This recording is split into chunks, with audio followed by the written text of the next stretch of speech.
Good morning everyone. आज हम करने वाले हैं 27 जुलाई 2024 के the Hindu plus Indian express दोनों ही न्यूज़पेपर का एनालिसिस। दोनों ही न्यूज़पेपर हमारे लिए बहुत इंपॉर्टेंट है यूपीएससी के पॉइंट ऑफ व्यू से। जितने भी आर्टिकल दोनों न्यूज़पेपर में आए होंगे हम उनको डिस्कस करेंगे। दोनों को ही मैं दो कंपार्टमेंट के बीच में बांट कर आप लोगों को पढ़ाने वाली हूँ। फर्स्ट इज़ करंट अफेयर, जो कि आपका न्यूज़पेपर के अंदर आता ही है। दूसरा होने वाला है स्टैटिक का पोर्शन। स्टैटिक यानी कि ऐसी बैकग्राउंड, ऐसी चीज़ें जो बदलती नहीं है। उसमें आपकी जो बेसिक बुक्स होती हैं, जो आपको पढ़ना होता है, सिलेबस होता है, फॉर एग्जांपल पॉलिटी, इकोनॉमी, ये सारी चीज़ें क्या हैं हम उसके अंदर पढ़ने वाले हैं। तो दोनों कंपोनेंट्स में बांट के मैं आपको इसको पढ़ाने वाली हूँ। शुरुआत करते हैं, लेकिन उससे पहले ज़रा प्रीलिम्स प्रैक्टिस क्वेश्चन का जवाब दे दीजिए। डेली मैं आप लोगों को न्यूज़ पढ़ाती हूँ और उसमें से एक सवाल जो है वो लेकर आती हूँ यहाँ पर प्रीलिम्स की प्रैक्टिस के लिए। तो आप लोगों को इसी का आंसर देना है। सवाल पूछ रहा है इजराइल पैलेस्टाइन कॉन्फ्लिक्ट के बारे में। कल ही मैंने आप लोगों को इंटरनेशनल कोर्ट ऑफ जस्टिस के बारे में पढ़ाया था और बताया था कि कैसे ICJ जो है उन्होंने अपनी वर्डिक्ट दी है यहाँ पर कि इज़राइल जो है वो एक्चुअली में कब्ज़ा किए हुए है पैलेस्टाइन की ज़मीन के ऊपर और उसको जल्दी से जल्दी उसको छोड़ देना चाहिए। जब ऐसी वर्डिक्ट आती है तो ऑब्वियस सी बात है कि ये इंपॉर्टेंट हो जाता है। यहाँ पर इंटरनेशनल लेवल पे जो कमिटीज़ हैं वो इसके अंदर गठित हो चुकी हैं। हमने यूनाइटेड नेशंस की सिक्योरिटी काउंसिल को जाना, हमने देखा कि कैसे ये जो वर्डिक्ट आई है ये नॉन बाइंडिंग फोर्स की है। अगर security council of United Nations चाहेगी तो ही इसका इम्प्लीमेंट हो पाएगा। अदरवाइज़ ICJ जो होते हैं उनके पास खुद की कोई इम्प्लीमेंटिंग बॉडी नहीं होती है। ये सब हमने समझा। अब थोड़ा सा मैपिंग पे भी आते हैं। आप लोग तो जानते ही हैं कि यूपीएससी को एटलीस्ट 2 से 4 नंबर की जो मैपिंग है वो देनी प्रीलिम्स के अंदर पसंद होती है। तो हम देखते हैं कि ये जो एरिया है इसमें नॉर्थ से साउथ के बीच में कौन कौन सी ये चीज़ें आती हैं, इसको आपको बताना है। करेक्ट ऑर्डर बताना है। 4 ऑप्शन दिए गए हैं, उनमें से कोई एक ही स्टेटमेंट जो है वो करेक्ट है। पहली यहाँ पर है गोलन हाइट्स, दूसरा है Sea of Galilee, third is Dead Sea and fourth is Port of Eilat. तो इनमें से कौन सी स्टेटमेंट ठीक है जल्दी से बता दीजिए। फिलहाल मैं चाहती हूँ कि आप लोगों को ये जो पूरी की पूरी चीज़ें हैं ये एक्चुअली में विजुअल तरीके से याद हो पाए, क्योंकि बार बार देखेंगे तो याद भी होगा ना। तो चलिए पहले मैपिंग के नज़रिए से देख ही लेते हैं, वहीं पर आपको आपका आंसर जो है वो मिल जाएगा। आइए मैप देखते हैं, शुरुआत करते हैं। ये आप लोगों को बहुत ही क्लियरली यहाँ पर वेस्ट बैंक दिखाई दे रहा है। इससे इजराइल का फिलहाल कोई झगड़ा चल ही नहीं रहा है। झगड़ा जो है वो मेनली किससे, गाज़ा से चल रहा है। तो गाज़ा और ये इजराइल के बीच में जो ये देख पा रहे हैं आप, दूसरी तरफ क्या है, पैलेस्टीन की ये कम्युनिटीज़ है, यानी कि फिलिस्तानी भी इनको बोला जाता है, फिलिस्तानी। तो ये यहाँ पर है, लेकिन बीच में है इजराइल और इन्हीं के साथ में अलग अलग कंट्रीज और भी लगती हैं। जैसे कि जब हम बात करें गोलन हाइट्स की, तो ये जो टुकड़ा अभी हमने देखा ये क्या है, वेस्ट बैंक है। ये क्या है, गाज़ा है, बड़ा छोटा सा है और यहाँ से लेकर लगातार यहाँ तक है इजराइल की बाउंड्री। और इसी के ऊपर आता है Lebanon. Lebanon itself is a country. उसके साइड में हम देखेंगे तो यहाँ पर जॉर्डन को देख पाएंगे, ऊपर सीरिया को देख पाएंगे। तो जब आप यहाँ पर देखेंगे तो ये जो पहाड़ है इन्हीं का नाम होता है गोलन हाइट्स। तो सबसे ऊपर अगर हम नॉर्थ में देखेंगे तो हमें क्या मिलेगा, गोलन हाइट्स मिलेगा। उसके बाद बात हो रही थी सी ऑफ गलीली की, क्योंकि ये इजराइल के अंदर ही है, it is itself in the Israel. तो इसी वजह से ये भी इंपॉर्टेंट हो जाता है और ये आता है हमारा नंबर 2 के ऊपर। थर्ड नंबर पे बहुत इंपॉर्टेंट जो सी है अभी फ़िलहाल वर्ल्ड के अंदर, वो है डेड सी। ठीक कहा आपने, लेकिन इसका नाम डेड सी क्यों है, इसको याद करने का एक बड़ा ही अच्छा आप लोगों के पास पॉइंट है, क्योंकि डेड सी इकलौता ऐसा समुंदर है जो लगातार सिकुड़ता जा रहा है, लगातार श्रिंक हो रहा है। तो हम मान सकते हैं कि डेड सी जो है वो एक्चुअली के अंदर में डेड ही हो रहा है। इसी वजह से इसका जो नाम भी है वो भी क्या है, डेड सी की तरह सामने दिखाई दे रहा है। ये 3 आप लोगों ने देख लिए नॉर्थ से साउथ, और फोर्थ जो है वो है पोर्ट ऑफ इलियट, जो कि यहाँ पर हम देख पाते हैं बिल्कुल डेड सी के ऊपर की तरफ में, या फिर इससे थोड़ा सा यहाँ पर आप इस एरिया में यहाँ पर इसको नीचे की तरफ देख पाएंगे। तो खैर, अब जब आप इन दोनों को समझ चुके हैं कि डेड सी कहाँ कहाँ पे आता है, इजराइल के साथ में बाउंड्री टच करता है, ऊपर यहाँ पर वेस्ट बैंक के साथ में कर रहा है, इधर जॉर्डन के साथ में कर रहा है, तो हम देखेंगे कि ऑप्शन नंबर 1 जो था क्वेश्चन का, यानी कि 1, 2, 3 एंड 4, वही ऑप्शन एक्चुअली में करेक्ट ऑप्शन है।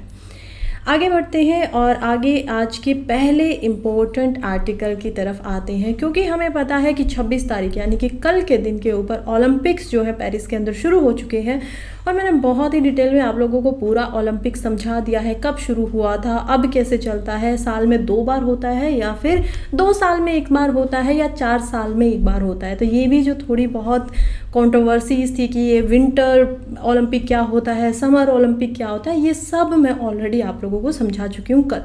लेकिन कल ही एक और इम्पोर्टेंट दिन भी था जिसको हमने मिस कर दिया, आज हम उसको पढ़ेंगे। वो क्या है? कारगिल विजय दिवस। देखिए, कारगिल विजय दिवस यानी कि कारगिल विजय क्या होती है? विक्ट्री। हमने किसी चीज़ में जीत पाई है, तो विक्ट्री हमने पाई है और उसी की हम सेलिब्रेशन करते हैं ऑन द 26 जुलाई। अब हर साल ये इसी टाइम पे होता है, इसी दिन पे होता है, लेकिन क्यों होता है? That is important, why it is happening, right? हमें ये समझना चाहिए। तो चलिए पहले कारगिल को समझते हैं। और कारगिल जो कि एक जगह है जिसके नाम पर युद्ध हुआ है, मुझे पता है जो भी आप सुन रहे होंगे आप सोच रहे होंगे कि ये तो हमने सुना हुआ है कि कारगिल की एक वॉर हुई थी, युद्ध हुआ था। थोड़ा सा गहराई में चलते हैं। लेकिन पढ़ना क्यों ज़रूरी है? पढ़ना यूपीएससी के लिए इसलिए ज़रूरी हो जाता है क्योंकि जीएस पेपर 1 के अंदर जो कि आपका मॉडर्न हिस्ट्री के बारे में बात करता है, आर्ट एंड कल्चर के बारे में बात करता है, even it is talking about the geography, यही पेपर बात करता है पोस्ट इंडिपेंडेंस के बारे में भी, यानी कि जब आज़ादी मिल चुकी थी और उसके बाद जो जो भी घटनाएं हुई वो भी हमें क्या करनी है? पढ़नी है। तो उसी नज़रिए से चलिए इसको भी पढ़ते हैं। सबसे पहले विजय दिवस क्यों है? क्योंकि इसी दिन जुलाई 26, 1999 को हम देखते हैं कि टाइगर हिल जो थी, हमारी एक पहाड़ी है जम्मू कश्मीर के अंदर, ये टाइगर हिल के नाम से, इस पे पाकिस्तान के 5000 सोल्जर्स ने इन्फिल्ट्रेट करके कब्जा कर लिया था। हम लोग तैयार नहीं थे क्योंकि ऊंचाई की जगह है, पाकिस्तान को उससे फ़ायदा हो रहा था। We were not very so ready in this situation, लेकिन फिर भी हमने क्या किया कि दिसंबर में जाकर हमने इस पे जीत पाई। तो ये उसी जीत की कहानी को दर्शाता है। हिस्ट्री की बात करें तो देखिए, कारगिल के अंदर कई सारे ऑपरेशंस को हमें करना पड़ा था। अब ये ऑपरेशन भले ही मेंस के लिए इतने इंपॉर्टेंट ना हो, लेकिन मेंस में लिख भी देंगे तो आपके मार्क्स इससे बढ़ने ही वाले हैं अगर सवाल आ जाता है तो। सवाल में आप इसको आईआर के अंदर भी लिख सकते हैं। आईआर यानी कि इंटरनेशनल रिलेशंस। आईआर में कैसे करेंगे? जब भी बात होगी इंडिया और पाकिस्तान के खटास भरे रिश्तों की, तो ये एक ऐसा चैप्टर है जिसको हम लोग भूल नहीं सकते हैं। जब भूल नहीं सकते हैं तो ऑब्वियसली इसको राइट डाउन कर ही सकते हैं। जब मेंस का पेपर आप लोग बैठ रहे होंगे, दे रहे होंगे, तो लिख सकते हो इसके बारे में। तो बिल्कुल सही बात है। देखिए, ऑपरेशन विजय जो है वो लेकर आई थी यहाँ पर इंडियन आर्मी। कारगिल वॉर जब हो रही थी इंडियन पाकिस्तान के साथ में, और लाइन ऑफ एक्चुअल कंट्रोल के साथ में जो जम्मू कश्मीर का एरिया था कारगिल का, वहाँ पर ये हो रही थी। चिंता मत करिए, मैं मैप पे भी आप लोगों को समझाऊंगी कि कारगिल है कहाँ, लाइन ऑफ एक्चुअल कंट्रोल कहाँ पर है, और ये सब कुछ उस समय पे हो रहा था। फिलहाल जस्ट कॉन्टेक्स्ट को समझिए। इंडियन आर्मी की बात करें तो देखिए, पाकिस्तानी जो सोल्जर्स थे वो इंडिया की इस बाउंड्री में कारगिल तक पहुंच गए थे, लेकिन हमारे बहादुर जो सोल्जर्स हैं उन्होंने क्या किया? उनको वापस ड्रॉप आउट किया, उनको वापस भेजा। यानी कि हम जो थे वो कारगिल में जीत गए थे, और इसी वजह से आज भी हम कारगिल का विजय दिवस मनाते हैं। जीत की अपने जो दिन है उसको सेलिब्रेट करते हैं। देखिए, तो ये one of the largest military confrontations हुआ था और इसमें काफ़ी सारे लोगों की डेथ भी हुई थी। ये सब तो होगा, युद्ध का परिणाम हमने देखा ना, अभी रशिया में भी देख रहे हैं, यूक्रेन में भी देख रहे हैं, even we are seeing it on the Israel and Gaza. तो हम देख रहे हैं कि युद्ध में रिसोर्सेज भी लगते हैं और जाने भी जाती हैं। लेकिन बड़ी हैरानी की बात ये है कि देखिए, अभी से पहले भी हमारे कन्फ्रंटेशंस तो हुई थी पाकिस्तान के साथ में, युद्ध तो पहले भी हुए थे, लेकिन इस बार जब युद्ध हो रहा था तो पहली बार हो रहा था जब ऑलरेडी न्यूक्लियर वेपन्स बन चुके थे। पहली बार ये युद्ध हम देख पा रहे थे जब न्यूक्लियर वेपन्स आ चुके थे। तो बड़ा खतरा था दोनों की दोनों कंट्रीज़ में कि अगर किसी ने भी इसको चला दिया तो लाखों लोगों की जान यहाँ पर जा सकती थी। इसीलिए दोनों ही मिलिट्री के जो सोल्जर्स थे उन्होंने यहाँ पर आमने सामने लड़ाई को लड़ा था। आगे बढ़ते हैं तो लोकेशन देखते हैं। सबसे पहले देखते हैं पाकिस्तान ऑक्यूपाइड कश्मीर के एरिया को। ये जो लाइन ऑफ एक्चुअल कंट्रोल है, यानी कि यहाँ तक क्या किया गया है, कंट्रोल है पाकिस्तान का। ये लाइन यहाँ पर पाकिस्तान ऑक्यूपाइड कश्मीर को दिखाती है। ऊपर जो ये टेरिटरी थी वो एक्चुअली में टेरिटरी होती थी कभी पाकिस्तान के पास में, लेकिन इस टेरिटरी को 1963 में दे दिया गया था चाइना को, पाकिस्तान के द्वारा ही। हालांकि इंडिया इनमें से किसी भी कंट्रोल वाली जगहों को मानता है नहीं। इसी वजह से जब भी आप इंडिया का का मैप देखेंगे तो हमेशा जो जम्मू कश्मीर का नक्शा है उसको ऐसे ही बनता हुआ देखेंगे। कभी भी आपने इस तरीके का अपना जो मैप है इंडिया के अंदर उसको नहीं देखा होगा। भले ही बेशक इस समय पे पाकिस्तान और चाइना इस पे कब्जा किए हुए हैं, लेकिन आज भी हम लोग मानते हैं कि ये एरिया जो है वो किसका है, हमारा है। फिलहाल देखिए यहाँ पर बिल्कुल लाइन ऑफ एक्चुअल कंट्रोल के ऊपर ही बसा हुआ है कारगिल, और इसी के जब हम अपोजिट साइड में चलते हैं, चाइना की साइड में जाते हैं, तो देख पाते हैं Indian China line of actual control को भी। Sorry about that. अक्साई चीन को यहाँ पर देख पा रहे हैं आप लोग। नीचे यहाँ से इंडिया स्टार्ट हो रहा है, इधर से जब यहाँ पर पेनिट्रेशन हो जाता है कारगिल के अंदर में तब होता है युद्ध। आर्म कॉन्फ्लिक्ट हुआ था इंडिया एंड पाकिस्तान के बीच में। यहाँ पर मई एंड जुलाई 1999 को कारगिल डिस्ट्रिक्ट ऑफ कश्मीर के अंदर यह जगह थी जहाँ पर ये हो रहा था।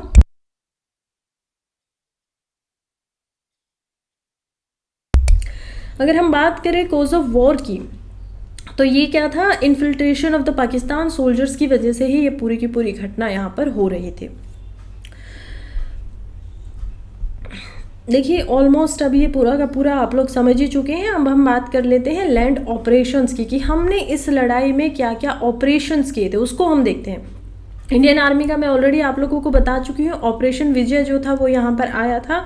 इसमें 20,000 इंडियन ट्रूप्स जो थे वो सामने आए थे कारगिल सेक्टर के अंदर, और उन्होंने कश्मीरी मिलिटेंट्स के साथ में, क्योंकि पाकिस्तान से तो सोल्जर आ ही रहे थे, साथ में जो कश्मीर में रहने वाले मिलिटेंट्स थे उन्होंने भी पाकिस्तानियों का साथ दिया था। इसी वजह से हमारी जो आर्मी थी उनको कश्मीरी मिलिटेंट्स प्लस पाकिस्तानी जो सोल्जर्स थे उन दोनों से लड़ना पड़ा था। यहाँ पर आप कुछ फोटोज देख पाएंगे, जैसे कि इंडियन जो सोल्जर्स है वो क्या कर रहे हैं, एनिमी को यहाँ पर फ्रंट में लाकर मारने की कोशिश कर रहे हैं या फिर अपने आप को डिफेंड कर रहे हैं। ये दोनों चीज़ें हम बोल सकते हैं। एयर ऑपरेशन भी इसमें किए गए थे, जैसे इंडियन एयरफोर्स जो है उन्होंने सफ़ेद सागर नाम से ऑपरेशन को लॉन्च किया था। इसमें mobilization of Indian land forces का यहाँ पर सपोर्ट भी देखने को हमें मिल रहा था। तो इसमें हमने जो इस्तेमाल किया था एयरक्राफ्ट को वो किया था MiG-23 एंड MiG-29। अब ये आप लोगों के लिए सवाल है कि ये कौन सी कंट्री के एयरक्राफ्ट हैं जो हमने इंडिया में अपने डिफेंस सिस्टम के लिए खरीदे हुए हैं। मैं आप लोगों को ऑलरेडी इसको बहुत बार पढ़ा चुकी हूँ, तो मुझे उम्मीद है कि आप लोग आंसर इसका बिल्कुल दे पाएंगे। नेवल ऑपरेशन की बात करें तो इंडियन आर्मी की जो नेवी का हम भाग को देख पाते हैं, उसमें भी एक ऑपरेशन आया था जो कि था ऑपरेशन तलवार। ऑपरेशन तलवार के नाम पे ये भी क्या कर रही थी, नेवी भी सामने आ रही थी और एयरफोर्स एंड आर्मी दोनों का यहाँ पर साथ दिया जा रहा था। नॉर्थ अरेबियन सी के अंदर नेवी ने पूरा साथ निभाया, अग्रेसिव पेट्रोल्स किए और ये भी पाया कि कैसे पाकिस्तान जो है वो केवल और केवल 6 दिन के लिए अपने आप को फ्यूल से सस्टेन कर सकता था, क्योंकि हमने पूरा का पूरा अरेबियन जो सी था उस पर एक तरीके से माने तो पाकिस्तान को बंदी बना लिया था। अब उनके पास ना फ्यूल आ रहा था बाहर से, ना ही खाना आ रहा था, तो वो सस्टेन अपने आप को नहीं कर सकता था। ये काम किया था हमारी नेवी की तरफ से, जिसमें यहाँ पर 35 क्लास फ्रीट्स को भी हमने इस्तेमाल किया और नीलगिरी जो हमारे इंडियन नेवल शिप है उसको भी इस्तेमाल में किया गया था। अगर टाइगर हिल्स की बात करें तो ये देखिए पाकिस्तानी पोजीशन पॉइंट था 5353 के नाम से। यहाँ पर कुछ दर्रे हैं, ये देख पाएंगे आप। ये स्ट्रेटेजिकली रोड था और ऊपर हमारी टाइगर हिल्स होती थी जिसके ऊपर पाकिस्तानी सोल्जर्स ने कब्जा कर लिया था। हालांकि जब हमने उसको वापस पाया तो उसी की खुशी में हमने विजय दिवस भी आज तक मना रहे हैं और मनाया है उस समय पे भी। बात करते हैं तो उस समय के जो प्राइम मिनिस्टर थे वो थे श्री अटल बिहारी वाजपेयी जी, और उन्होंने हमारे जो उस समय के बहादुर सोल्जर्स थे उनको बाद में सम्मानित भी किया, ऑनर भी किया, क्योंकि उन्होंने जो कमिटमेंट दिखाई इस वॉर के अंदर वो बेहद काबिलियत भरी थी और बेहद उसके ऊपर उनकी जो ऑनर था, इज्जत था, सम्मान था, वो तो उनको मिलना ही चाहिए था। सिग्निफिकेंस क्या है, क्यों हमारे लिए इंपॉर्टेंट हो जाता है कारगिल दिवस? देखिए विजय दिवस एक्ट जो है वो हमें रिमाइंड करवाता है कि कैसे हमारी मिलिट्री की जो कमिटमेंट थी वो Indian national security and sovereignty को लेकर आज भी वैसी ही भरपूर की भरपूर और उस समय पे भी वैसी ही थी। ये हमें ये भी दिखाता है कि ब्रेवरी के साथ में इंडिया का हर जो सोल्जर है वो कमिटमेंट लेता है कुछ करने की और वही करके दिखाता है। और जो छोटे बच्चे होते हैं हम इसको सेलिब्रेट कैसे करते हैं, that is most important part कि विजय दिवस को सेलिब्रेट कैसे किया जाता है। हम देखते हैं कि इस समय पे जो वॉर मेमोरियल्स थे उनको याद किया जाता है और यहाँ पर स्कूल्स में, कॉलेजेस वगैरह में, ऐसी ऑर्गेनाइजेशंस के अंदर में क्या किया जाता है, इसको सेलिब्रेट किया जाता है। अब इसके पीछे इंटेंशंस हमने देख लिया है कि क्यों सेलिब्रेशन हो रहा है, लेकिन इससे मिलती है मोटिवेशन, बच्चों को भी मोटिवेशन मिलती है, हम जैसे लोगों को भी यहाँ पर प्राउड फील होता है कि यस एक समय ऐसा आया था और उस समय में हमारे जो बहादुर सैनिक थे उन्होंने बिना अपनी जीवन की यहाँ पर परवाह करते हुए आज भी हमें आज़ादी में रखा और हमारे जो एक भाग था इस देश का अभिन्न भाग उसको यहाँ पर टूटने से बचा लिया था। That is important. आगे बढ़ने से पहले बता दूं कि आप लोगों को इस वीडियो का अगर पीपीटी चाहिए है या फिर पीडीएफ या नोट्स चाहिए, नोट्स भी हैंड रिटन, तो आप क्या कर सकते हैं, मेरी टेलीग्राम चैनल को ज्वाइन कर सकते हैं जिसका लिंक आपको कमेंट बॉक्स में भी मिल जाएगा या फिर जो ये हैंडल है इससे भी डायरेक्टली आप जाकर उसको ज्वाइन कर सकते हैं। फिलहाल चलते हैं आज के नेक्स्ट इम्पोर्टेंट आर्टिकल के ऊपर जो कि बात कर रहा है tax mineral rich and lands के बारे में, ज़मीन के बारे में। मिनरल्स क्या होते हैं, हमें पता है कि इस धरती के ऊपर बहुत सारे मिनरल्स होते हैं, ठीक है, छोटे छोटे मिनरल्स होते हैं, उसमें अलग अलग मिनरल्स आते हैं। मिनरल्स क्या हैं, ये सब कैसे होते हैं, ये सब के नोट्स में ऑलरेडी आप लोगों को हैंड रिटन जो नोट्स हैं वो टेलीग्राम के ऊपर शेयर कर चुके हैं, ज्योग्राफी में ये आते हैं। फिलहाल देखिए तो मिनरल्स जो होते हैं अर्थ के ऊपर उनको एक्चुअली में निकाला जाता है। निकाला कैसे जाता है अर्थ से, हम देखते हैं कि उनकी होती है खुदाई, तो उस खुदाई को बोला जाता है माइनिंग। अब क्योंकि मिनरल जो है वो एक्चुअली के अंदर में बहुत ही इंपॉर्टेंट पार्ट हो जाता है एक डेवलपमेंट के अंदर में। अगर आप लोगों को किसी चीज़ का विकास करना है तो क्या चाहिए, उसके लिए मिनरल्स चाहिए होंगे, उसके लिए आयरन ओर चाहिएगा, उसके लिए फेल्डस्पार चाहिएगा, उसके लिए ग्रेनाइट चाहिएगा, ये सारी की सारी चीज़ें आती हैं मिनरल के अंदर। Bauxite itself is a very important mineral.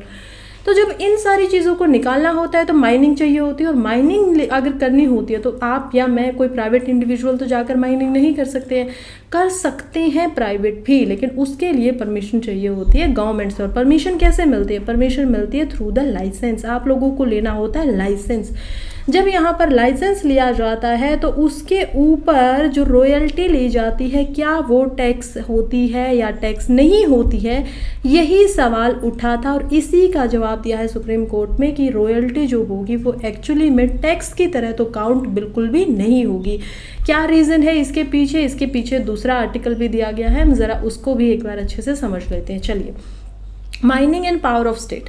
सबसे पहले देख लेते हैं कि ये जो पावर दी जाती है माइनिंग की, ये कौन देता है। जो माइनिंग की पावर दी जाती है वो दी जाती है यहाँ पर स्टेट गवर्नमेंट्स के द्वारा। क्यों, क्योंकि हमारा जो कॉन्स्टिट्यूशन है, हमारे कॉन्स्टिट्यूशन के पार्ट नंबर जो शेड्यूल नंबर 7 है एक्चुअली के अंदर, शेड्यूल नंबर 7 में हम देख पाएंगे कि कैसे 3 लिस्ट दी जाती हैं। 3 लिस्ट कौन कौन सी होती है, यूनियन लिस्ट होती है, स्टेट लिस्ट होती है and there are concurrent list. अब ये जो 3 लिस्ट होती हैं, इन 3 लिस्ट के अंदर हम देख पाएंगे कि जो स्टेट लिस्ट है उसमें आती है माइनिंग। तो माइनिंग जो होगी उसके राइट्स कौन दे पाएगा, स्टेट गवर्नमेंट दे पाएगा। अब स्टेट गवर्नमेंट चाहे तो इनसे टैक्स भी लेगा, स्टेट गवर्नमेंट चाहे तो इनसे रॉयल्टी भी लेगा, यानी कि सेंट्रल जो गवर्नमेंट है उसका कोई ज़्यादा यहाँ पर पार्टिसिपेशन इसमें हो नहीं सकता है। हाँ, कॉन्करेंट लिस्ट में अगर ये होता और स्टेट एंड गवर्नमेंट और जो यूनियन गवर्नमेंट है वो दोनों ही इस पर कानून बनाते तो जो यूनियन गवर्नमेंट का कानून है वो ऑब्वियसली परवेल करता। लेकिन यहाँ पर कंडीशन ऐसी नहीं है, ये तो डायरेक्टली कॉन्स्टिट्यूशन के अंदर स्टेट लिस्ट के अंदर डाला गया है, तो इस पर पूरा अधिकार हो जाता है स्टेट का। अब यही समझ रहे हैं तो सुप्रीम कोर्ट के अंदर जब ये मुद्दा जाता है कि क्या जो रॉयल्टी है वो टैक्स के रूप में मानी जाए या नहीं मानी जाए, तो 9 जजेस का बैठता है बेंच। ये जो 9 जजेस का बेंच बैठा है, इनमें से 8 जज बोलते हैं कि रॉयल्टी को यहाँ पर एज ए टैक्स काउंट नहीं करना चाहिए। क्यों नहीं करना चाहिए, और ये रॉयल्टी होती क्या है, चलिए समझते हैं। देखिए, रॉयल्टी का मतलब होता है कि किसी ने कोई चीज़ को एक्चुअली में प्रोड्यूस किया, ठीक है, कोई एक किसी चीज़ को बनाने वाला रियल ओनर है। एग्जाम्पल आप म्यूज़िक से ले सकते हैं। मान लीजिए लता मंगेशकर जी ने एक गाना बनाया, कंपोज किया, कोई भी सॉन्ग, ए मेरे वतन के लोगों ही उन्होंने बनाया, गाया। अब इस सॉन्ग को अगर कोई दूसरा इंसान यूज़ करना चाहता है या इसके लिरिक्स को इस्तेमाल करना चाहता है तो उसको क्या करना पड़ेगा, उसको लता मंगेशकर जी को देनी होगी रॉयल्टी, क्योंकि उन्हीं के द्वारा इसको बनाया गया था, ठीक है। तो ये रॉयल्टी वो उनको देंगे और उसके बाद में वो उसका यूज़ जो है उसको कर सकते हैं। That is the meaning of royalty, कि कोई चीज़ आपकी है नहीं ओरिजिनली, लेकिन आप फिर भी उसका इस्तेमाल कर रहे हो, तो उसको बोला जाता है रॉयल्टी। आपको वो चीज़ जब उस इंसान को पे करनी होगी कि आपकी चीज़ है लेकिन मैं भी इससे फ़ायदा कमाना चाहता हूँ, तो आप इतना परसेंटेज ऑफ जो भी प्रॉफिट है या जो भी मनी, जो भी रॉयल्टी निकल के आता है, आप उसको ले लीजिए। ऐसे ही करती है गवर्नमेंट। गवर्नमेंट क्या करती है कि माइनिंग के लिए प्राइवेट जो मेंबर्स होते हैं उनको क्या कर देती है, यहाँ पर दे देती है माइंस। जब वो इन माइंस को देती है तो इनके ऊपर लेती है रॉयल्टी भी। अब अगर रॉयल्टी को एज ए टैक्स की तरह देखा जाएगा तो इसके ऊपर अलग से टैक्स नहीं लिया जाएगा बाय द स्टेट गवर्नमेंट। वो नहीं ले पाएंगे, क्योंकि आप रॉयल्टी ले रहे हो तो अलग से टैक्स लेने का क्या मतलब हुआ। लेकिन जब रॉयल्टी को टैक्स की तरह नहीं देखा जाएगा, और कब नहीं देखा जाएगा, कब नहीं देखा जाएगा, हम देखते हैं अभी फिलहाल जो केस है वो चल रहा है mineral area development authority versus steel authority of India के बीच के अंदर में। तब नहीं देखा जाएगा जब यहाँ पर टैक्स और रॉयल्टी की डेफिनेशन में और कंसेप्ट के अंदर ही काफ़ी ज़्यादा फ़र्क है। अब आप समझिए, रॉयल्टी जब किसी म्यूज़िक के लिए लता मंगेशकर जी को मिल रही थी, उस समय पे क्या हो रहा था कि वो टैक्स तो नहीं ले रही थी, यानी कि वो अगर टैक्स की परिभाषा में आ जाता तो वो ले ही नहीं सकती, बिकॉज वो गवर्नमेंट का केस हो जाता, गवर्नमेंट ही टैक्स यहाँ पर वसूल कर सकती है, ले सकती है। तो जब ऐसा नहीं हो रहा था तो इसी वजह से यहाँ पर हम देखते हैं जजेस का बोलना है कि इसके कॉन्सेप्ट के अंदर ही दोनों चीज़ों के यहाँ पर डिफरेंस है। दैट इज़ वाई, इसी कारण से क्या होगा कि रॉयल्टी को एज ए टैक्स नहीं माना जाएगा। इसके अलावा जब टैक्स यहाँ पर दे रहे हैं, रॉयल्टी यहाँ पर दी जा रही है प्राइवेट इंडिविजुअल्स के द्वारा, तो उनको टैक्स अगर गवर्नमेंट लगाना चाहे तो टैक्स भी देना होगा, सेस अगर गवर्नमेंट लगाना चाहे तो सेस भी देना होगा, और ये चीज़ें करनी पड़ेंगी। अब एक जज जो यहाँ पर इससे अपनी जो पूरा का पूरा उनको टॉपिक है या जो उनकी मानना है वो थोड़ा सा डिसग्री करते हैं, क्योंकि 8 की मेजोरिटी से जीते हैं, हमारे चीफ जस्टिस भी इसमें थे। वो जो एक जज थे उनका क्या मानना है, वो एक्चुअली में है बीवी नगररत्ना। तो बीवी नगररत्ना जी जो हैं वो एक फीमेल है, और उनका मानना है कि देखिए जो पूरा का पूरा एक्ट बनाया गया है ना, माइनिंग से रिलेटेड जब हम बात करते हैं तो माइनिंग से रिलेटेड एक एक्ट बनाया गया है जिसको बोला जाता है mines and mineral development and regulation act. अब ये जो एक्ट है ये बनाता है 1957 के अंदर में, और इसी के सेक्शन नंबर जब 9 को यहाँ पर देखा जाएगा तो समझ में आता है कि इसके सेक्शन नंबर 9 बोलता है कि कैसे रॉयल्टी जो है माइंस के ऊपर ली जा सकती है, रॉयल्टी ली जा सकती है। तो ये कहती है कि देखिए जो एक्ट बना था ये एक्चुअली में बना था यहाँ पर लोगों को मोटिवेट करने के लिए कि आइए और माइनिंग का काम कीजिए, सो दैट डेवलपमेंट जो ओवरऑल है वो ज़्यादा हो सके। जब आप ऐसे इनिशिएटिव नहीं देंगे, जब आप रॉयल्टी अलग से लेंगे, टैक्स अलग से लेंगे, तो इससे क्या होगा कि लोग जो माइनिंग के अंदर आना भी चाहते हैं वो थोड़े से पीछे होते हुए चले जाएंगे, और जब वो पीछे होंगे, बैक लेंगे एक स्टेप, क्योंकि उतना फ़ायदा ना उनको हो पा रहा है, गवर्नमेंट ज़्यादा उनके ऊपर यहाँ पर मेहनत उनको ज़्यादा करनी पड़ रही है, गवर्नमेंट टैक्स अलग से लगा रही है, सेस अलग से लगा रही है। सो ये कहीं ना कहीं जो ओवरऑल डेवलपमेंट है उसके लिए हिंडरेंस का काम करेगा, और जब ये हिंडरेंस का काम करेगा यानी कि यहाँ पर क्या आएगा, बीच में बाधा आएगी। जब बाधा आएगी तो डेवलपमेंट विकास कम होगा। इसी वजह से इनका इसके प्रति जो बयान है वो बिल्कुल अलग है। नेक्स्ट आर्टिकल की तरफ समझते हैं, जो कि बात कर रहा है why Paris Olympic will be the most climate friendly in the history. तो क्यों इंपॉर्टेंट हो जाता है, सबसे पहले तो यही देख लेते हैं, क्योंकि ये बात कर रहा है हमारे लिए जीएस पेपर 3 की। जीएस पेपर 3 में हमें पढ़ना होता है एनवायरनमेंट को, और एनवायरनमेंट से रिलेटेड ही, क्लाइमेट से रिलेटेड ही यहाँ पर जो आर्टिकल है उसकी बात भी की जा रही है। देखिए यहाँ पर क्या कहा जा रहा है, पेरिस ओलंपिक कहाँ है, हमें पता है 2024 में पेरिस में हो रहा है। समर ओलंपिक्स है, कल से स्टार्ट हो चुका है। इसमें लगभग 15,000 एथलीट्स जो हैं वो भाग लेने वाले हैं। इनके साथ साथ बहुत सारे मीडिया हाउस के लोग भी इसमें होंगे, क्योंकि उनको हर एक मूवमेंट को कैप्चर करना है। ये पूरा का पूरा जो एरिया होते हैं, बाय द वे जो टीवीज़ वगैरह होती है, वर्ल्ड वाइड इसको जो पब्लिश किया जाएगा वो दिखाया जाएगा, प्रेजेंट किया जाएगा। तो इसी वजह से बहुत सारे यहाँ पर मीडिया के मेंबर्स भी होंगे, इसमें कोचेस भी होंगे, इसके अंदर अदर वॉलंटियर्स भी होंगे। तो इन सब की जो संख्या है वो काफ़ी ज़्यादा है। अगर हम बात करें ओलंपिक की कि ग्रीन कैसे होने वाला है, तो हम देखेंगे कि अब से पहले जितने भी ओलंपिक हुए हैं उनमें कार्बन का फुटप्रिंट जो है वो सामने आया है, और carbon itself is a green house gas, और ग्रीन हाउस गैस की जिसकी वजह से क्लाइमेट जो है वो बदल रहा है। क्यों बदल रहा है? क्योंकि ग्लोबल वार्मिंग होती है। ग्लोबल वार्मिंग कैसे होती है? सन से जब रेज आती हैं धरती के ऊपर, ये क्या है? सन है। सन से जब रेज आएंगी तो वो शॉर्ट वेव्स में आएंगी, और शॉर्ट वेव्स के अंदर आएंगी तो यहाँ पर अर्थ के ऊपर वेव्स आ रही हैं, शॉर्ट वेव्स में आ रही है, आराम से आएंगी। दिन के समय में अर्थ इनको ऑब्जर्व करेगा और रात के समय में रिफ्लेक्ट करेगा, लेकिन रिफ्लेक्ट जब करेगा तो करेगा लॉन्ग वेव्स के अंदर में।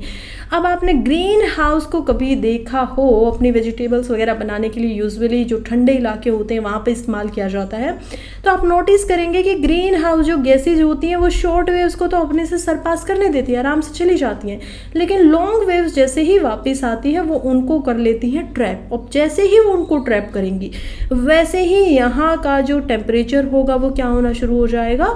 गर्म होना शुरू हो जाएगा। और जैसे ही हमें पता है कि गर्म हवाएं होती हैं वो ऊपर की तरफ उठती हैं, जब उनको ऊपर की तरफ भी ठंडी हवा नहीं मिलेंगी, यहाँ पर भी कोल्ड नहीं मिलेगी, तो वो क्या करेंगी? वापस से नीचे आएंगी, क्योंकि प्रेशर बन रहा है। प्रेशर बनेगा, वापस से नीचे आएंगे, तो ओवरऑल ये जो पूरा एरिया है यहाँ पर स्ट्रेटोस्फेयर से लेकर पूरा जो ट्रोपोस्फेयर का एरिया वो क्या होता रहेगा? वो लगातार गर्म होता रहेगा। और यही है ग्लोबल वार्मिंग। बड़ी अच्छा क्वेश्चन ये है और बहुत ही इंपॉर्टेंट समझने के लिए कॉन्सेप्ट भी है, क्योंकि अब की बार 2024 के प्रीलिम्स में ये सवाल पूछा गया था कि धरती जो है वो ज़्यादा गर्म सूरज की किरणों से होती है या फिर उसकी खुद की जो एटमॉस्फेयर है उससे होती है। तो आप लोग बताइएगा इसका आंसर क्या है। वैसे कॉन्सेप्ट के हिसाब से अब आप लोगों को समझ में आ गया होगा कि सन की जो रेज की रेडिएशन आती है वो एक्चुअली में कम गर्म कर पाती हैं, लेकिन जब यहाँ पर ग्लोबल वार्मिंग जो भी बढ़ रही है वो भी क्यों बढ़ रही है? क्योंकि लॉन्ग में वापस जाती है और वो हो जाती है ट्रैप ग्रीन हाउस गैसेस में। अब इसका समाधान क्या है? समाधान तो यही है कि हम लोग जितना ग्रीन हाउस गैसेस को कम यहाँ पर एमिशन करेंगे, उनको कम बाहर निकालेंगे, उतना ही हम लोग सेफ रहेंगे, उतनी गर्मी कम होगी। क्योंकि ना तो सूरज यहाँ पर शॉर्ट वेव्स में रेडिएशन छोड़ना बंद करेगा और ना ही ये ग्रीन हाउस गैसेस अपने अंदर ट्रैप करना बंद करेंगे। जब ऐसा होने ही नहीं वाला है तो इसका सोल्यूशन ओवरऑल एक ही है कि ग्रीन हाउस को कम छोड़ा जाए। अब मान लीजिए आप लोग सोच रहे होंगे कि ग्रीन हाउस गैस को हम अगर कम छोड़ भी देते हैं मान लीजिए, तो अभी जो इतनी ग्रीन हाउस गैसेज छोड़ेगी उसका क्या होगा? देखिए सभी गैसेस की अपनी एक लाइफ होती है। For example carbon dioxide is more than 550 years तक वो क्या कर सकती है? एटमॉस्फेयर में रह सकती है। अगर आज आप 1 ग्राम भी कार्बन डाइऑक्साइड को छोड़ेंगे तो वो अगले 550 साल के बाद ही जाकर इस वातावरण से, इस एटमॉस्फेयर से खत्म होगी। तो ये एक बहुत बड़ा क्या हो जाता है? बात हो जाती है यहाँ पर कि हमें नेट जीरो लाना पड़ेगा, क्योंकि इनका भी हर किसी का क्या होता है? अपना खुद का साइकिल होता है। ये अपने साइकिल में ऐसे घूमती रहती हैं, दोबारा रिबोर्न होती हैं, दोबारा चली जाती हैं।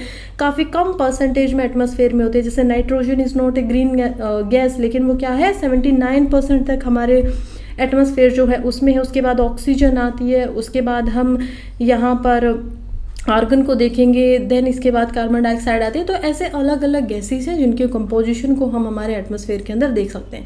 फिलहाल वापस आते हैं आर्टिकल के ऊपर, और आर्टिकल कह रहा है कि अब तक जितने भी ओलंपिक पहले हुए हैं, हर ओलंपिक का जो लेवल है, हर ओलंपिक के अंदर जो एमिशन किया गया है कार्बन डाइऑक्साइड का, वो यहाँ पर बहुत ही हद तक हुआ है। 3.5 मिलियन टन्स के जो यहाँ पर एमिशन है वो देखने को मिला था पिछले 2020 के ओलंपिक के अंदर में। टोक्यो में ओलंपिक हुआ था, उससे पहले रियो दी जनेरियो के अंदर ब्राज़ील में हम देखते हैं कि यहाँ पर क्या हुआ था? ओलंपिक हुआ था 2016 में, और उसमें भी लगभग 3.5 मिलियन सी कार्बन जो है वो बाहर निकला था। इससे ह्यूज अमाउंट ऑफ कार्बन। इसको रोकने के लिए अब की बार, क्योंकि हमारे पास सबसे बड़ी जो प्रॉब्लम है वो एक्चुअली में climate change and global warming है, तो हम क्या कर रहे हैं? इस पे कर रहे हैं काम। इस पे काम कैसे किया जा रहा है, that is important to know. देखिए यहाँ पर अब कोशिश की जाएगी कि कहाँ तो 3.5 मिलियन, लगभग 35 मिलियन टन की जो कार्बन डाइऑक्साइड निकाली गई थी, उसको अब हम 1.7 टन, केवल टन, यहाँ पर क्या करने वाले हैं? 2024 में निकालने वाले। इसका कैसे हो पाएगा? देखिए सबसे पहले तो जो भी एनर्जी यहाँ पर इस्तेमाल होगी वो क्या होगी? रिन्यूएबल एनर्जी का इस्तेमाल किया जा रहा है।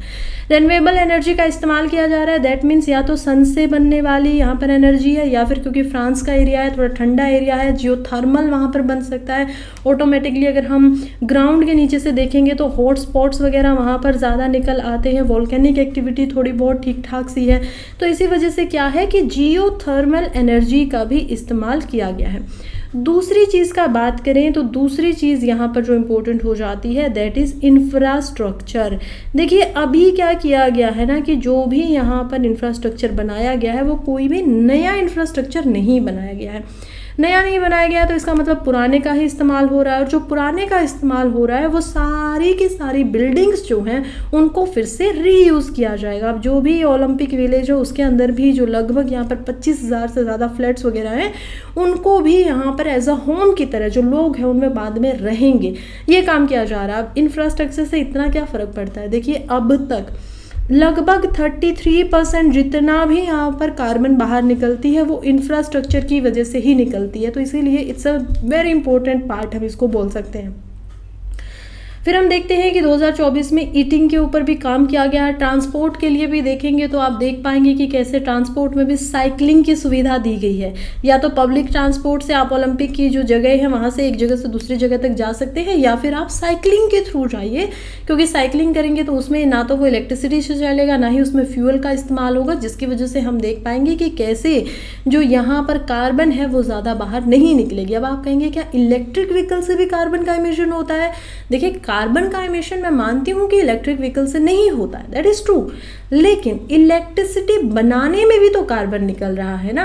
और हमने कुछ ही दिन पहले देखा था कि पेट्रोल और जो डीजल की गाड़ियाँ होती हैं और जो प्योर इलेक्ट्रिक गाड़ियाँ होती हैं उन दोनों में ज़्यादा यहाँ पर कार्बन इमिशन होता है as compare to hybrid cars.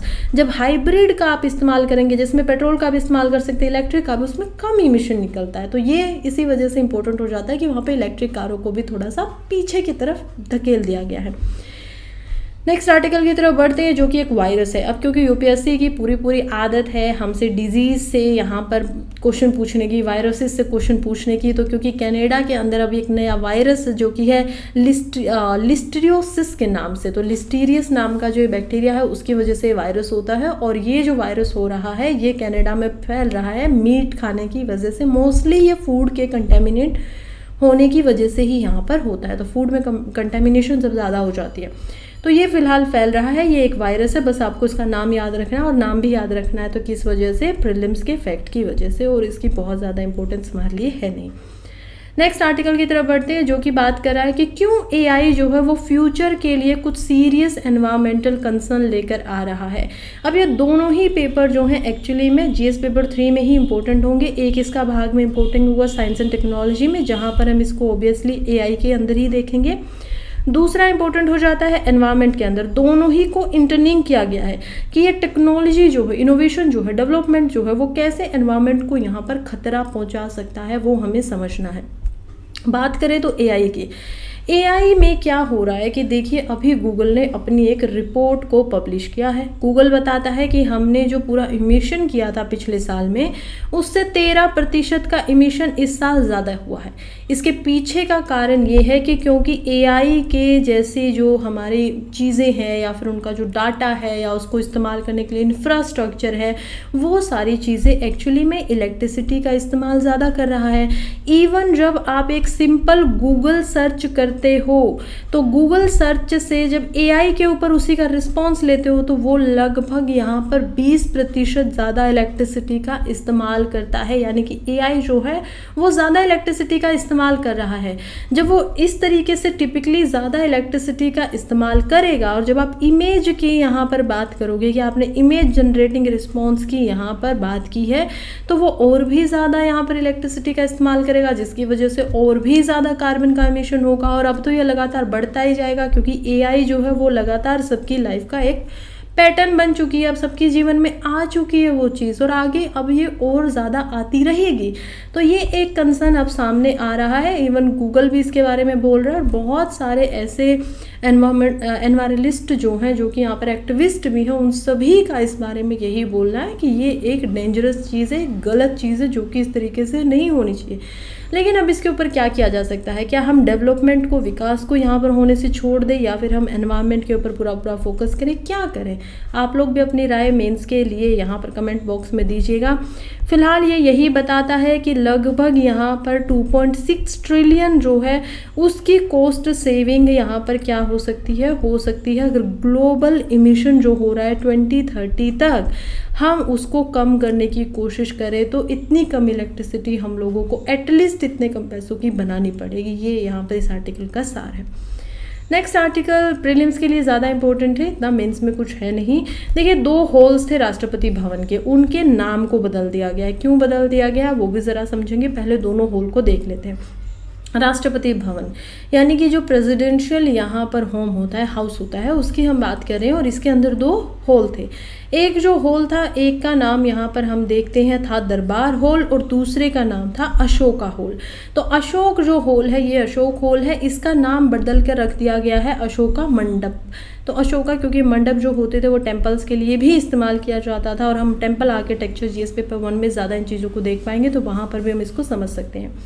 Indian culture को ये दिखा रहा है, हॉल की बजाय तो चेंज कर दिया। कौन कर रहा है? क्योंकि प्रेसिडेंट्स का भवन है, प्रेसिडेंट ही इसको चेंज करेंगे और तो कोई नहीं कर सकता है। दूसरा जो हॉल था वो था यहाँ पर जो दरबार हॉल था, उसका नाम बदल कर रख दिया गया है यहाँ पर गणतंत्र हॉल। तो गणतंत्र कहते हैं कि दरबार जो होते थे वो तो राजाओं के होते थे। अब ये जो हॉल है, इन्हीं में नेशनल अवार्ड वगैरह यहाँ पर जो हमारी प्रेसिडेंट होती है वो देती हैं लोगों को। तो वो कहते हैं कि दरबार जो होते थे वो तो राजाओं के होते थे या फिर ब्रिटिशर्स के होते थे। और क्योंकि हम एक रिपब्लिक कंट्री हैं, रिपब्लिक यानी कि हमारा जो हेड ऑफ द स्टेट होता है वो भी हमारे द्वारा चुने जाने के बाद ही बनता है। हम लोग ही उसको क्या करते हैं, चुनते हैं। हालांकि डायरेक्टली नहीं चुनते हैं, इनडायरेक्ट इलेक्शन होते हैं, लेकिन एटलीस्ट हमें ये तो पता है ना कि हमारा हेड क्या है, रिपब्लिक है, गणतंत्र है। इसी वजह से इस हॉल का नाम भी यहाँ पर गणतंत्र हॉल रख दिया गया है। काफ़ी इंपॉर्टेंट आर्टिकल की तरफ अब हम आ गए हैं, जो कि बात कर रहा है यहाँ पर डिमेंशिया के केसेस की। लेकिन ये आर्टिकल सिर्फ डिमेंशिया के केसेस की बात नहीं कर रहा है, ये बात कर रहा है और भी एक इम्पॉर्टेंट एस्पेक्ट की, जो कि होने वाली है इंडिया में आने वाली ओल्ड एज की प्रॉब्लम के बारे में। अभी इंडिया बड़ा खुश थे हम कुछ सालों से। क्यों खुश थे? क्योंकि हमारी जो वर्किंग पॉपुलेशन है 15 से लेकर 59 ईयर का जो ये ब्रैकेट होता है, और इसमें जो वर्किंग पॉपुलेशन आती है वो हमें क्या बना रही है, वन ऑफ द कंट्री बना रही है पूरे के पूरे वर्ल्ड के अंदर जो ज़्यादा काम कर सकती है, जो ज़्यादा सर्विसेज दे सकती है, ज़्यादा प्रोडक्शन दे सकती है। तो हमारे लिए क्या करेगी, ये जीडीपी को बढ़ाएगा, हमारी इकोनॉमी को स्ट्रॉन्ग करेगा। बड़ी अच्छी बात चल रही थी।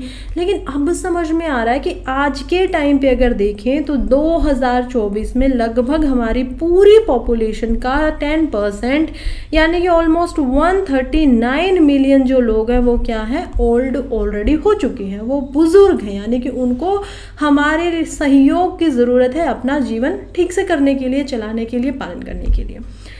अब ये जो आंकड़े हैं ये और भी ज़्यादा बढ़ेंगे। अब इन आंकड़ों की बातें की जाए तो हमें समझ में आता है कि ऑलमोस्ट 2050 तक ये जो परसेंटेज है ये 20% हो जाएगा।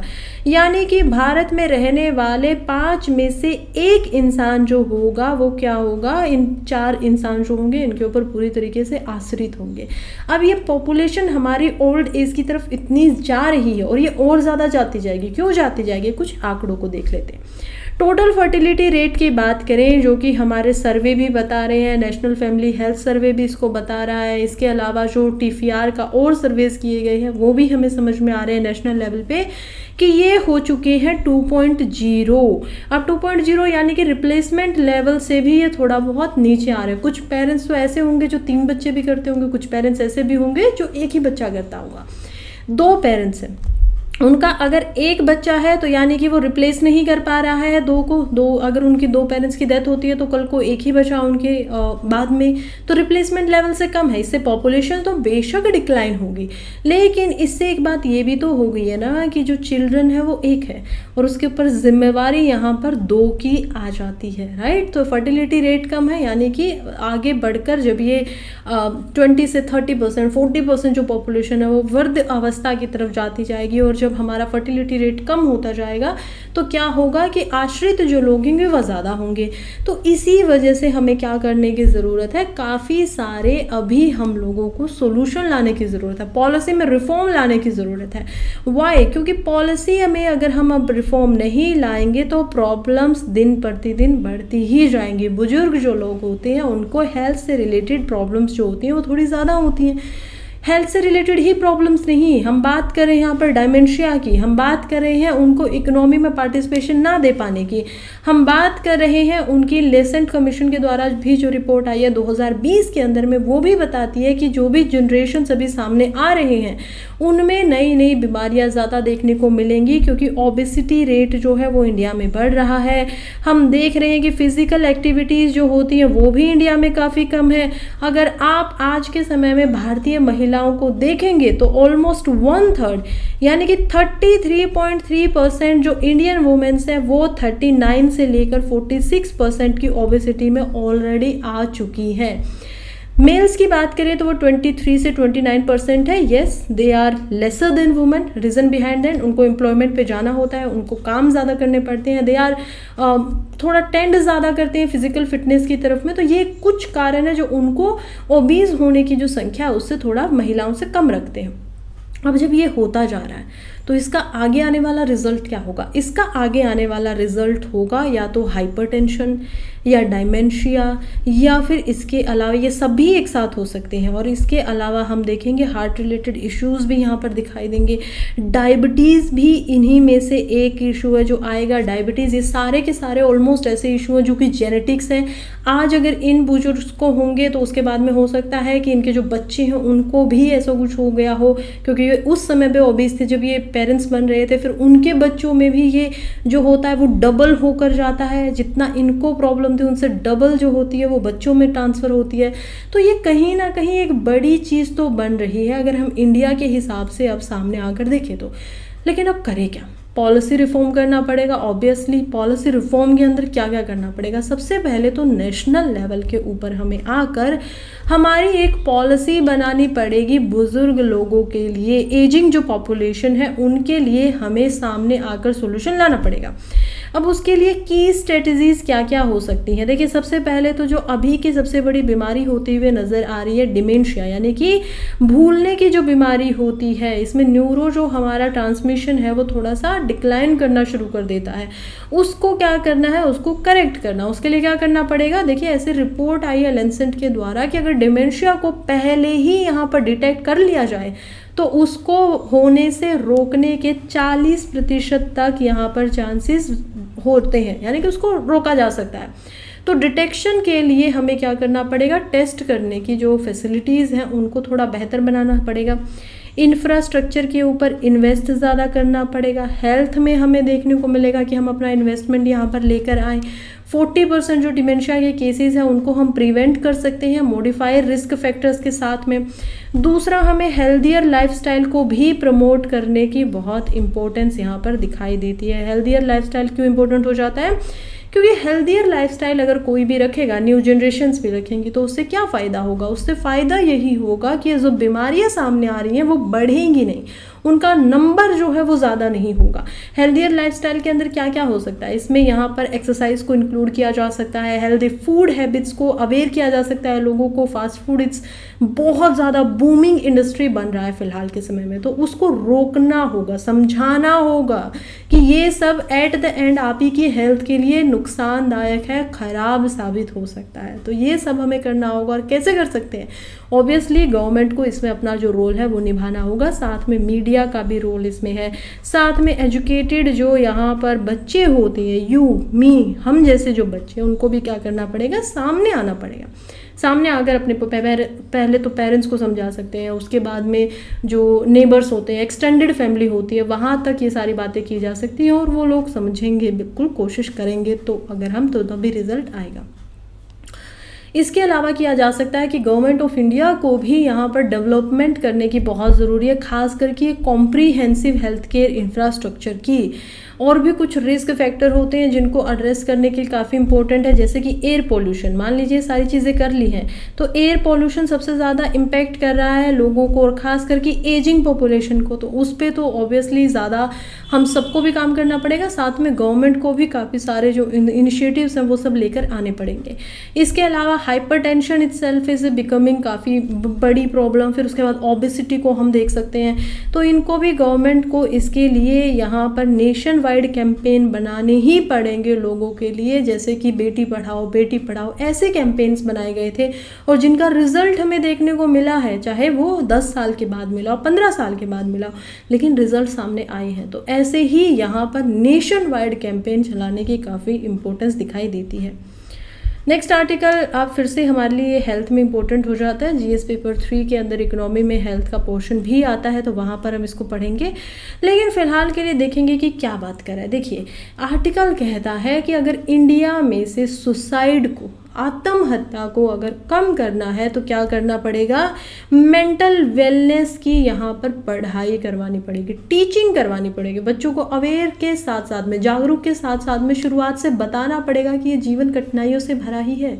आप छोटी छोटी बातों पर अपना जीवन खत्म करने नहीं भाग सकते हो, राइट। तो ये कोई अच्छी सेंसिबल बात नहीं है, लेकिन फिर भी क्या होता है कि यहाँ पर 1 लाख से ज़्यादा जो युवा है 15 से लेकर 29 साल की उम्र के, लगभग 100% तक का जो रेट है सुसाइड का, वो इसी एज ग्रुप में पाया जाता है। और वो भी एनुअली, हर साल हम 1 लाख ऐसे युवाओं को खो देते हैं क्योंकि वो लोग सुसाइड का रास्ता चुन लेते हैं। अब इसके लिए क्या किया जाए, इसके लिए करना होगा मेंटल वेलबींग के काम। लैंसेट के अंदर ही काफ़ी इम्पोर्टेंट ये हम देखते हैं, एक जर्नल है, एक साइंटिफिक जर्नल है, और इसमें छापा जा रहा है कि अगर सुसाइड के बारे में लोगों को पढ़ाया जाए, अगर सुसाइड तो छोड़िए, मेंटल वेलबींग के बारे में लोगों को बताया जाए कि आपको अपनी मेंटल हेल्थ को भी पूरा ध्यान करके रखना है, उसके बारे में स्टडीज़ करवाई जाए at the level of school, colleges, तो यहाँ पर लगभग 40% तक की जो जनसंख्या है सुसाइड करने वाली, उनको रोका जा सकता है। अब ये ऐसे छोटे मोटे आंकड़े नहीं है, ऐसे हवा में कोई बात नहीं की है, ये फैक्ट है, फैक्ट के ऊपर ही इन बातों को किया जा रहा है। तो जब इतने अमाउंट, अब आपको 40% शायद छोटा लग रहा हो, लेकिन 40% का मतलब है 40,000 लोग। अगर मेंटल वेलबींग के बारे में हम लोगों को पढ़ाए, आई नो सुसाइड्स को कम्प्लीटली रोकना बहुत आसान नहीं है, हम इसको पूर्ण तरीके से ख़त्म शायद ना कर पाए, लेकिन 40,000 जिंदगियों को बचाना भी इम्पोर्टेंट हो जाता है। तो इसी वजह से एटलीस्ट हम लोगों को क्या करना चाहिए, गवर्नमेंट प्रोग्राम के थ्रू, यहाँ पर जैसे कि तमिलनाडु एक एग्जाम्पल है जहाँ पर सुसाइड्स के रेट को रोकने के लिए एक सप्लीमेंट्री एग्जामिनेशन स्कूल्स में करवाया गया, जिसमें मेंटल हेल्थ के ऊपर भी वो एग्ज़ाम लिया जाता था, राइट। तो उसमें पढ़ाई होती थी आपकी हेल्थ के ऊपर, आपकी मेंटल हेल्थ के ऊपर, क्योंकि फिजिकल हेल्थ अगर किसी की ख़राब होती है तो वो बड़े आराम से डॉक्टर के पास चले जाते हैं और बड़े आराम से दूसरे लोग भी उनके बारे में पूछने आते हैं, उनको बताते हैं कि ठीक है आप ठीक हो जाओगे। लेकिन जैसे ही कोई गलती से कह दे कि मुझे शायद अच्छा नहीं लग रहा है, शायद मुझे मेंटल कोई इशू हो रहा है, उसी समय पर लोग कहते हैं कि क्या पागल तो नहीं हो गए हो, मेंटल हॉस्पिटल तो नहीं भेजना पड़ेगा। जब ऐसे सवाल पूछे जाएंगे तो कोई कैसे अपनी मेंटल वेलबींग को साथ में या उसको अच्छे तरीके से समझेगा। हालांकि मैं मानती हूँ कि इंटरनेट वगैरह जो है, डिजिटल एज है, यहाँ पर मेंटल हेल्थ के बारे में बातें होती हैं, बिल्कुल होती हैं, दैट इज़ वेरी ट्रू। लेकिन उन बच्चों में, यहाँ पर बात हो रही है 15 साल तक के बच्चों की, ये इंटरनेट शायद एक तबका इसका क्या करता होगा, पॉजिटिविटी भी फैलाता होगा, लेकिन मोस्ट ऑफ इट इज़ किस चीज़ पे बेस्ड है, कंपैरिजन के ऊपर। बार बार आप अपनी ज़िंदगी को दूसरों से कंपेयर करते रहते हो, बार बार आप अपने आप में गिल्ट भरते रहते हो, बार बार आपको झूठी चीज़ें दिखाई देती हैं। जब ऐसी चीज़ें एक 15 साल के बच्चे को दिखाई देंगी तो आप सोच के देखिए कि उसके मन के ऊपर क्या क्या प्रभाव पड़ेंगे। तो इसी वजह से स्कूल के लेवल में ही या क्या होना चाहिए, इसको इंक्लूड होना चाहिए, ये आर्टिकल हमें बता रहा है।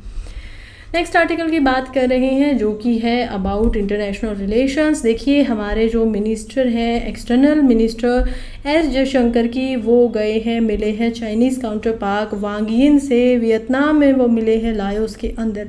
कैसे मिलना हो गया, देखिए शुरुआत में अभी क्या हो रहा है ना कि अस्ताना के अंदर में मिनिस्ट्री ऑफ जो एक्सटर्नल अफेयर्स है, उन्होंने आसियान की मीटिंग्स यहाँ पर रखी हुई है। अब आसियान को आप लोगों को पता ही है कि एशियन की जो साउथ एशियन की जो कंट्रीज़ हैं उन लोगों का एक समूह है, ग्रुप है, इकोनॉमिक चीज़ों पे इसको काम करना होता है, राइट। उसी के लिए कॉम्प्रिहेंसिव इसको बनाया गया है।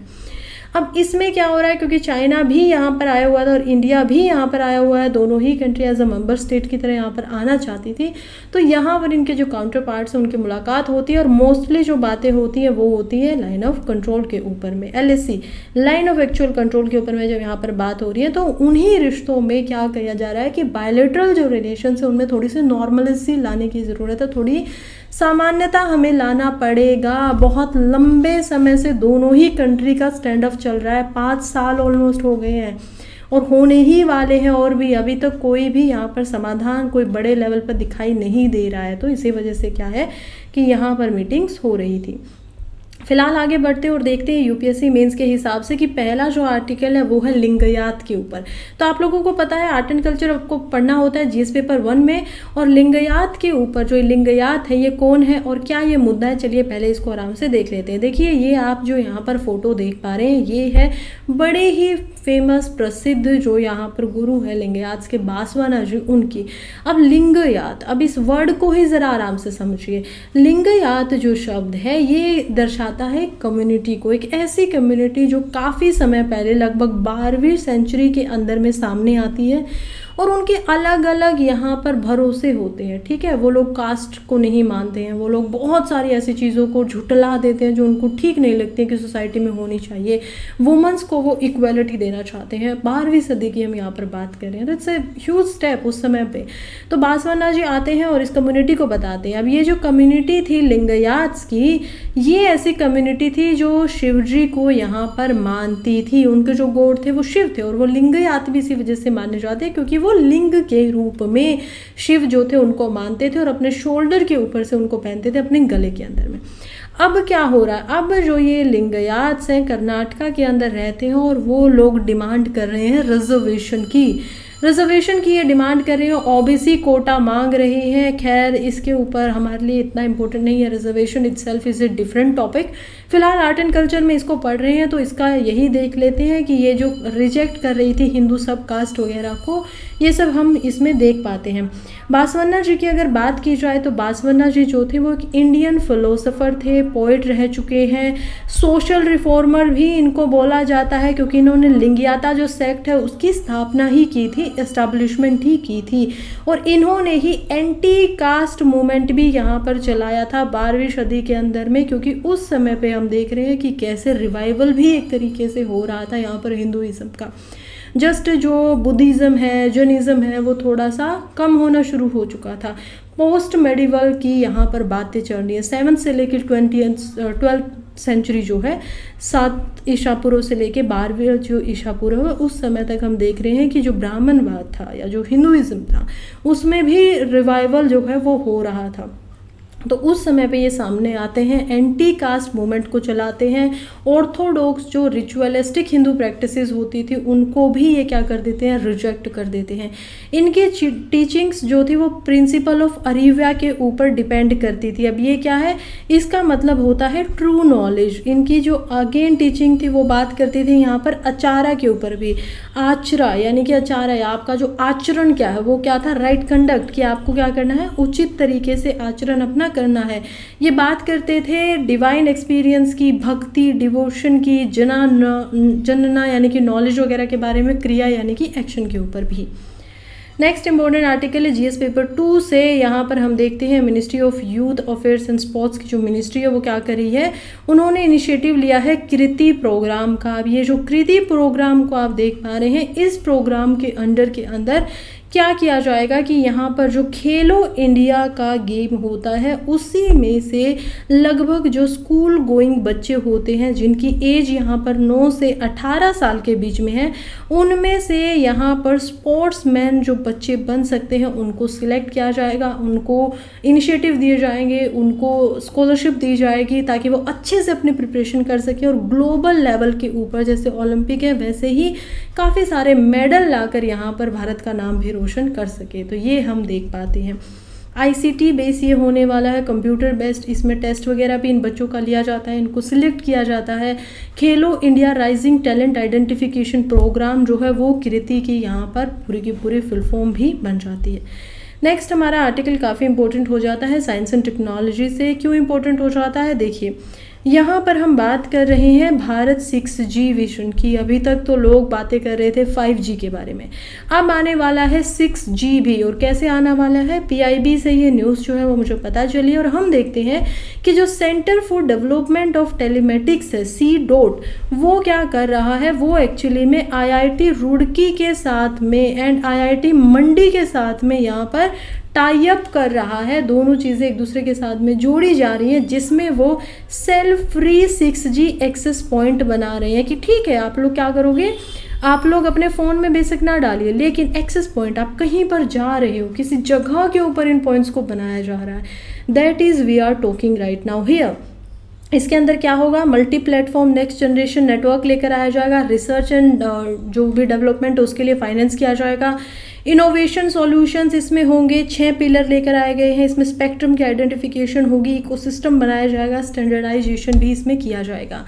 सेल्फ फ्री एक्सेस पॉइंट में बात करें तो ये मैसिव होंगे, multiple input and multiple outlook जो बनाए जाएंगे कि इसमें आप क्या कर सकते हो, अपने फ़ोन को उससे कनेक्ट कर सकते हो and you can enjoy 6G internet without कोई डिले, विदाउट कोई जो ऐसे धीमी जो गति होती है वो अब आपको देखने को नहीं मिलेगी। हो सकता है कि ज़्यादातर रेलवे स्टेशन वगैरह पर जो है इनको पहले लेकर आया जा सके। डिपार्टमेंट ऑफ टेलीकम्युनिकेशन ही इसके ऊपर सारा का सारा काम कर रही है। 2030 तक हम देख पाएंगे कि कैसे इसको पूरे के पूरे इंडिया में लाने की कोशिश की जा रही है, जो कि अफोर्डेबिलिटी को भी दिखाए, सस्टेनेबिलिटी को भी दिखाए और यूनिटी होती है एक तरीके से उसको भी क्या करे, दर्शाए। तो ये सारी की सारी चीज़ें हैं यहाँ पर 6G की।